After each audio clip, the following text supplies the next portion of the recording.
The most important thing you can do, especially working for a big artist, is you have to learn their music the way they want it to be played. You know what I mean? So you have to do the homework. I don't care if it's a week before. I've gotten calls for gigs with like one night. I get on the plane and I try to get all their hit songs or talk to the music director. What songs of their career are they going to do at this show tomorrow? And I'm on like a red-eye flight at 4 o'clock in the morning, and I've got my headphones and I'm listening to all the songs and all the guitar parts in the songs. So, and then you take notes on your computer or whatever, you know. And there's a couple of things to think about there where, say the artist is like 70 years old and they recorded the song when they were 30. So the original version is in C, right? So you can spend time learning in C, but the artist's voice has crumbled in 30 years, so now they do it in B flat. So don't get so attached to like, oh, you know, like, are you gonna get to the bandstand and be like, dude, I learned it in C, man, I'm all awesome in C. No, you have to be ready on a moment's notice to like drop the key to wherever they want it to go. Be ready if you have a capo, how to manage that, you know. So, and the other thing is like when you heard the track, what kind of guitar sounds were they working with? You know? Was it a Les Paul in the studio? Was it a Strat in the studio? Was it a country Telecaster? Is it classical? Is it acoustic? I've done gigs where I had all 3 or 4 kinds of guitars, classical and a steel string and electric. Those two on stands, and electric on my body, and I step up and do other parts, like hanging in the air, then step back, music stand, put the electric back. So you have to get really familiar with all the guitar sounds and instruments that they use in their music. You have to get familiar with even they liked the guitar parts on their album. Sometimes they don't even like the guitar that happened on their album. And they're like, that was 30 years ago, it sucks, I want you to do this. Or they want to do the song in a different way. And so I guess my point is you have to be super, super flexible, not rigid. Like, hey, I did all this work at home and I got it all perfect, and it all just went out the window. So you're being paid to be flexible with the keys and the gear and the sounds, and keep your mouth shut.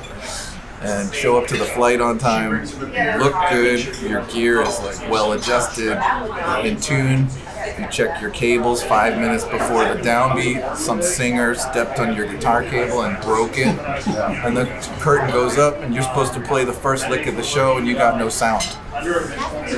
This kind of thing. How about you, Jay?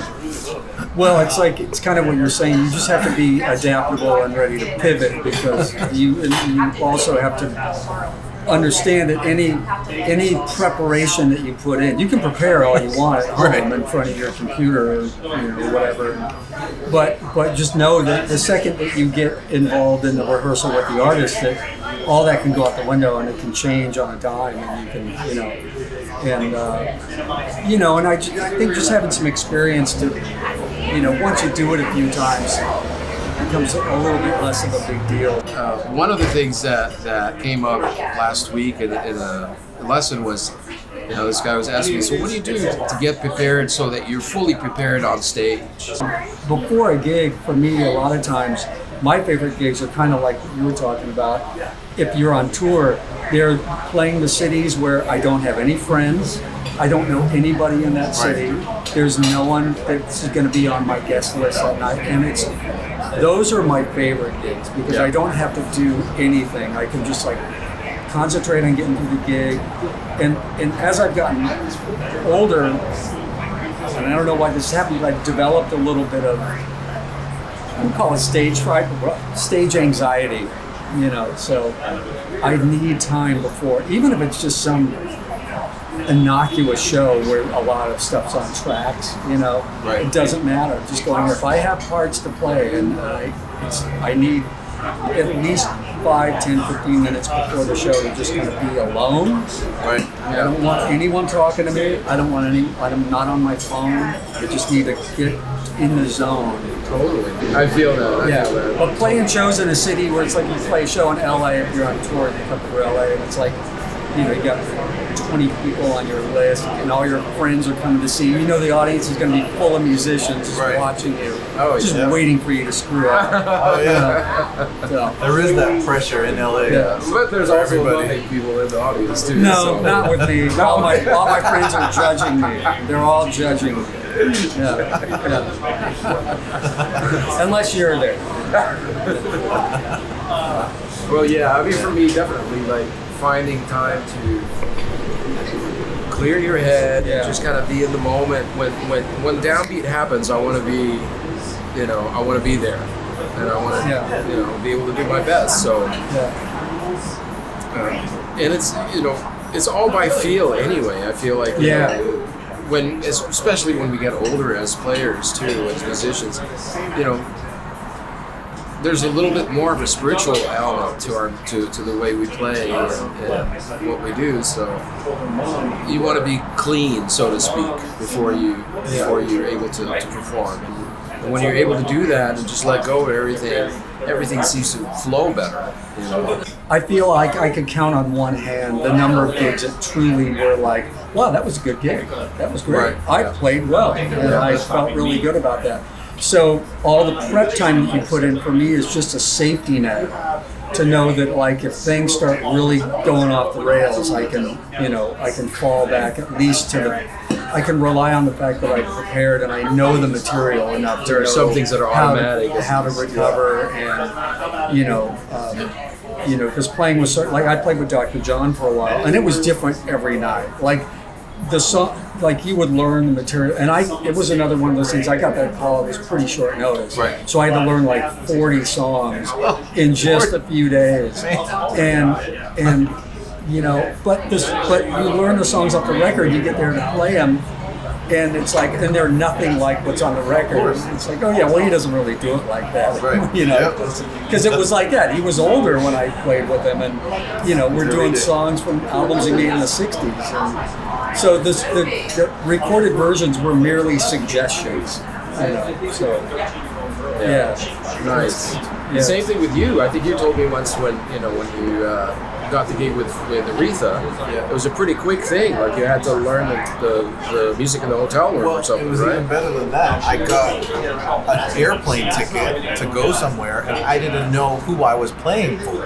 Oh wow! How did that happen? Well, it's like a blind date. Well, that's the nature of the director of Aretha's band, is that he's in his own genius kind of world.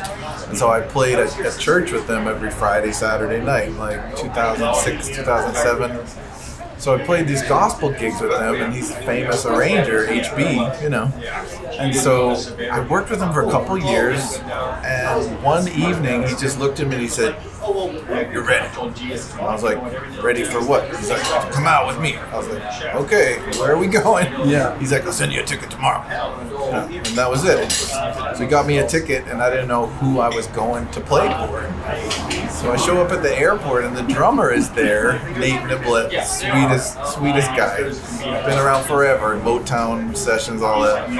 So he kind of took me under his wing. I'm like this green kid from Boston, and I'd only been in LA for 2-3 years. I didn't know anything about anything, but this guy was so kind, he took me under his wing. I said, "Nate, can I ask a very simple question? Who are we playing for tomorrow?" And he said, "The Queen." I was like, "The Queen of England? The Queen of what?" He's like, "The Queen of Soul, stupid, Aretha Franklin." I was like, and it just hit me like a lightning bolt, like, I'm going to go play for Aretha Franklin tomorrow. He's like, "Yes." I would have had a heart attack. Yeah, I would have totally had a heart attack. So that was the point that I was like, it was that second I took my phone and I was like, R.E.S.P. the Natural Woman. I was like, I'm screwed. So the whole time in the terminal, I'm listening to all these songs and the guitarists on that music. Cornell Dupree and like all these master guitar players. I'm like, how am I going to pull this off in like a night? But I did. I basically stayed up all night. I didn't really sleep.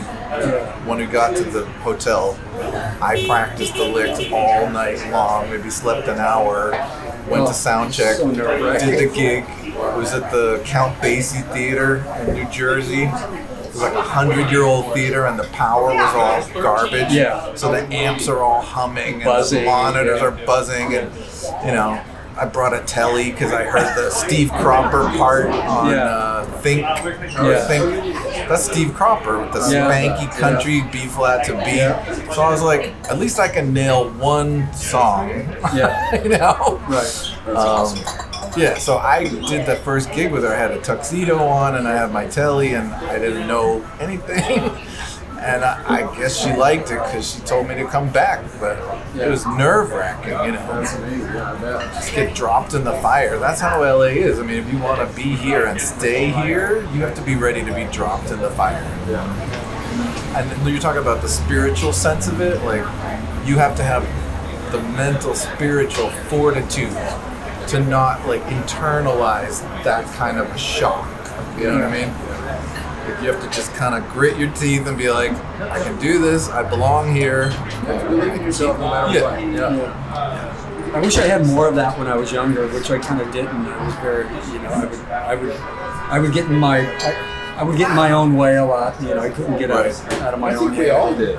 Yeah. But I think now just because now my attitude is a little bit more like, I don't care. You know, it's like, I don't care if I get fired. You know, That's the best good. I get to go home anyway, I get to go home and watch TV. You know, That comes from having a bank account. So if you have some money, like I call it FU money. Yeah. Right. This money gives you the ability to say FU to anybody. So my advice to young guitarists or young musicians anywhere is like have a big cushion of money. It makes things easier so said than much done. easier, you know. Just so much easier that you don't have to take every gig that sucks or whatever. Yeah, but you know, we've all been in that place where you know we've had to take gigs for money. Right. You know.